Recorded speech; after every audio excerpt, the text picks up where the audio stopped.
আসসালামু আলাইকুম দর্শক বন্ধুরা, সবাই কেমন আছেন? আশা করছি অনেক অনেক ভালো আছেন। দর্শক বন্ধুরা, চাইনিজ মার্কেটে গতকালই Realme 11 সিরিজ লঞ্চ হয়েছে। Realme 11, 11 Pro এবং 11 Pro Plus। আর আজকের এই ভিডিওতে আমরা Realme 11 Pro Plus এই ফোনটি নিয়ে আলোচনা করব। ফোনটি চাইনিজ মার্কেটে বেস ভেরিয়েন্টের প্রাইস রাখা হয়েছে 2099 ইয়েন। আর এরকম প্রাইস পয়েন্টে ফোনে থাকছে 200 মেগাপিক্সেলের ওআইএস যুক্ত ক্যামেরা, পাশাপাশি মিডিয়াটেক ডায়মেনসিটি 7050 নিউ চিপসেট এবং আরও থাকছে অ্যামোলেড প্যানেল। সো সব কিছু মিলিয়ে ওভারঅল এই ফোনটি আসলে কেমন হবে? আর ফোনটি যেহেতু অলরেডি চাইনিজ মার্কেটে লঞ্চ হয়েছে, সেহেতু এই ফোনটি আমরা ইন্ডিয়া সহ বাংলাদেশের মার্কেটে কবে পাবো, এই সবগুলো বিষয় নিয়ে আলোচনা করব এই ভিডিওতে। প্রথমে যদি এই ফোনটির ডিজাইন নিয়ে কথা বলি, তাহলে এই ফোনটির ব্যাক সাইডে থাকছে লেদার এবং আরেকটি ভেরিয়েন্টে থাকছে প্লাস্টিক। তবে ক্যামেরা মডেল যথেষ্ট ইউনিক করার চেষ্টা করা হয়েছে। একটি গোল সার্কেলের মধ্যে ক্যামেরা সেন্সরগুলো রাখা হয়েছে, যা দেখতে কিন্তু ভালোই লাগছে। আর ফোনটি কিন্তু যথেষ্ট মোটা, 8.2 মিলিমিটার, তবে ওজন যথেষ্ট কম, 183 গ্রাম। এর কারণে এক হাতে এই ফোনটি আপনারা খুবই ভালোভাবে ব্যবহার করতে পারবেন। তবে স্যাডলি পোর্টস অ্যান্ড বাটন হিসেবে ফোনে 3.5 মিলিমিটার হেডফোন জ্যাক পাচ্ছেন না। আর শুধুমাত্র এই ফোনটিতে আপনারা দুইটি সিম কার্ডই ব্যবহার করতে পারছেন। তবে মেমোরি কার্ড সেরকমভাবে ব্যবহারের প্রয়োজন নেই, কারণ এই ফোনে থাকছে 256 GB রম, যার স্টোরেজ টাইপ হিসেবে থাকছে UFS 2.2 এবং র্যাম টাইপ হিসেবে থাকছে LPDDR4X। আর ফোনটি আপনারা মার্কেটে 3টি কালারে অ্যাভেলেবেল পাবেন: ব্ল্যাক, গ্রিন এবং গোল্ড। সো ওভারঅল সব কিছু মিলিয়ে ফোনটির ডিজাইন আপনাদের কাছে কেমন লেগেছে, কমেন্ট করে আপনাদের মূল্যবান মতামত অবশ্যই জানাবেন।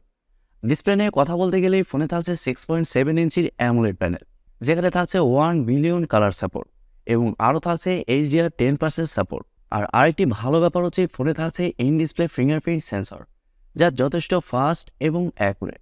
এই ডিসপ্লেটি হচ্ছে ফুল এইচডি প্লাসের একটি ডিসপ্লে, যার রেজুলেশন হিসেবে থাকছে 1080x2412 পিক্সেল এবং আরও থাকছে 394 ppi ডেন্সিটি। আর মজার ব্যাপার হচ্ছে এই ডিসপ্লেতে ব্যবহার করা হয়েছে 120 হার্টজের রিফ্রেশ রেট। এর কারণে ডিসপ্লে টাচ রেসপন্স খুবই ভালো হবে এবং আরও থাকছে 950 নিটস পিক ব্রাইটনেস। সব বুঝতেই পারছেন ডিসপ্লেটা যথেষ্ট ব্রাইট হবে। ডে লাইট কন্ডিশনের ডিসপ্লেতে ব্রাইটনেসের ঘাটতি ফিল করবেন না। আর অ্যামোলেড প্যানেল হওয়ার কারণে ডিসপ্লেতে যে কোনো কন্টেন্ট প্লে করলে শার্পনেসের ঘাটতিও ফিল করবেন না। ডিসপ্লের কালার কোয়ালিটি খুবই ভালো হবে। ফোনটির সফটওয়্যার এবং পারফরমেন্স নিয়ে যদি আমরা কথা বলি, তাহলে এই ফোনে থাকছে অ্যান্ড্রয়েড 13, যার ব্যাকএন্ডে থাকছে Realme UI 4.0। আর রিয়েলমির ইউআইয়ের অপটিমাইজেশন কিন্তু মোটামুটি ভালোই। তবে এই ফোনে থাকছে একেবারে একটি নতুন চিপসেট, যা মিডিয়াটেক ডায়মেনসিটি 7050 চিপসেট।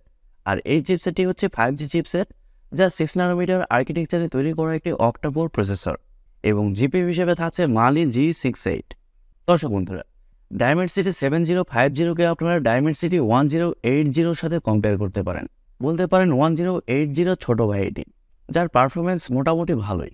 আর চিপসেটটি ব্যবহার করার কারণে যে কোনো হাই লেভেলের গেমস মিডিয়াম সেটিংসে আপনারা ভালোভাবে খেলতে পারবেন। পাবজির মতো গেমসগুলো আপনারা 60 FPS-এ ইজিলি প্লে করতে পারবেন। আর এছাড়াও মাল্টিটাস্কিং সহ অন্যান্য কাজও খুব ভালোভাবে করতে পারছেন। তবে আবারও বলছি, ফোনে আপনারা মাইক্রো এসডি কার্ড ব্যবহারের সুযোগ সুবিধা পাচ্ছেন না। ক্যামেরা সেকশন নিয়ে কথা বলতে গেলে ফোনটির ব্যাক সাইডে থাকছে 3টি ক্যামেরা, যার মেইন সেন্সর হিসেবে থাকছে 200 মেগাপিক্সেলের একটি ওয়াইড সেন্সর, যা f1.7 অ্যাপারচার। আর এই সেন্সরে আপনারা ওআইএস পেয়ে যাচ্ছেন। এবং সেকেন্ডে থাকছে 8 মেগাপিক্সেলের একটি আলট্রা ওয়াইড সেন্সর এবং সবশেষে থাকছে 2 মেগাপিক্সেলের মতো ম্যাক্রো সেন্সর। আর ব্যাক ক্যামেরাতে আপনারা সর্বোচ্চ 4K-তে 30 FPS-এ শ্যুট করতে পারছেন, পাশাপাশি 1080p-তে 480 FPS পর্যন্ত শ্যুট করতে পারছেন এবং ওআইএস-এর পাশাপাশি এখানে জাইরো EIS-ও পেয়ে যাচ্ছেন। আর সেলফি ক্যামেরা হিসেবে ফোনে থাকছে 32 মেগাপিক্সেলের সেলফি ক্যামেরা। তবে সেলফি ক্যামেরা দিয়ে শুধুমাত্র 1080p-তেই শ্যুট করতে পারছেন, এখানে কিন্তু আবার 4K অপশনটা থাকছে না। আর ফটো কোয়ালিটির কথা বলতে গেলেই ফোনটির ব্যাক ক্যামেরার মেইন সেন্সরের ফটো কোয়ালিটি নাকি ভালোই হবে। এবার আসলে আমাদের দেখার পালা, ইন্ডিয়া সহ বাংলাদেশের ওয়েদারে এই ফোনটির ফটো কোয়ালিটি এবং ভিডিও কোয়ালিটি কতটা বেটার হয়। ফোনটির আরেকটি ভালো ব্যাপার হচ্ছে ফোনে থাকছে স্টেরিও স্পিকার সিস্টেম। এর কারণে ফোনটির অডিও কোয়ালিটিও ভালো হবে এবং আরও থাকছে ওয়াইফাই, ব্লুটুথ, জিপিএস, NFC-র মতো আরও অনেক ফিচার। ফোনটির ব্যাটারি এবং চার্জার নিয়ে কথা বলতে গেলে ফোনে থাকছে 5000 mAh-এর একটি ব্যাটারি এবং চার্জার হিসেবে থাকছে 100 ওয়াটের একটি চার্জার। রিয়েলমির প্রথম একটি ফোন যেখানে 100 ওয়াটের চার্জার থাকছে। আর এর কারণে এই ফোনটি খুব দ্রুতই ফুল চার্জ হবে। আর ফোনটির চিপসেট যেহেতু পাওয়ার এফিশিয়েন্ট, এর কারণে ব্যাটারি ব্যাকআপ এই ফোনটিতে খুবই ভালো পাবেন। নর্মাল ইউজে এই ফোনটি আপনার 1.5 থেকে 2 দিন খুব ভালোভাবে চালাতে পারবেন। তবে আপনি যদি হেভি ইউজার হন, সেক্ষেত্রে এই ফোনটি আপনাকে 1 দিনের কাছাকাছি ব্যাটারি ব্যাকআপ দিবে। এবারে কথা হচ্ছে বাংলাদেশ সহ ইন্ডিয়ান মার্কেটে এই ফোনটি আমরা কবে পাবো। দর্শক বন্ধুরা, প্রথমে বলেছি ফোনটি চাইনিজ মার্কেটে অলরেডি লঞ্চ হয়েছে, আর আগামী 1 মাসের মধ্যেই ফোনটি আপনারা ইন্ডিয়ান মার্কেটেও দেখতে পাবেন। তবে বাংলাদেশের মার্কেটে ফোনটি অফিসিয়ালি হয়তো বা আসবে না, তবে আপনারা আনঅফিসিয়ালি ফোনগুলো 1 থেকে 1.5 মাসের মধ্যেই পেয়ে যাবেন। আর চাইনিজ মার্কেটে ফোনটি যা প্রাইস রাখা হয়েছে তা যদি বাংলাদেশি টাকায় কনভার্ট করা হয়, সেক্ষেত্রে এই ফোনটির প্রাইস দাঁড়ায় 33,000 টাকার মতো। সো বাংলাদেশের মার্কেটে ফোনটি যখন আনঅফিসিয়ালি চলে আসবে, তখন এই ফোনটি আপনারা 36 থেকে 38,000 টাকাতেই পেয়ে যাবেন। হয়তোবা এর থেকে প্রাইস আর একটু বেশিও হতে পারে, কারণ ডলারের দাম এখন অনেক বেশি। প্রিয় দর্শক বন্ধুরা, এই ছিল আজকের ভিডিওটি আপনাদের কাছে কেমন লেগেছে কমেন্ট করে অবশ্যই জানাবেন। আর ভিডিওটি যদি সত্যিই ভালো লেগে থাকে তাহলে টিপটেকটুব চ্যানেলটি সাবস্ক্রাইব করবেন এবং ভিডিওতে একটি লাইক দিবেন। সো আজকের মতো এই পর্যন্তই, দেখা হবে পরবর্তী কোনো নতুন ভিডিওতে। সবাই অনেক অনেক ভালো থাকবেন এবং সুস্থ থাকবেন। খোদা হাফেজ, টাটা।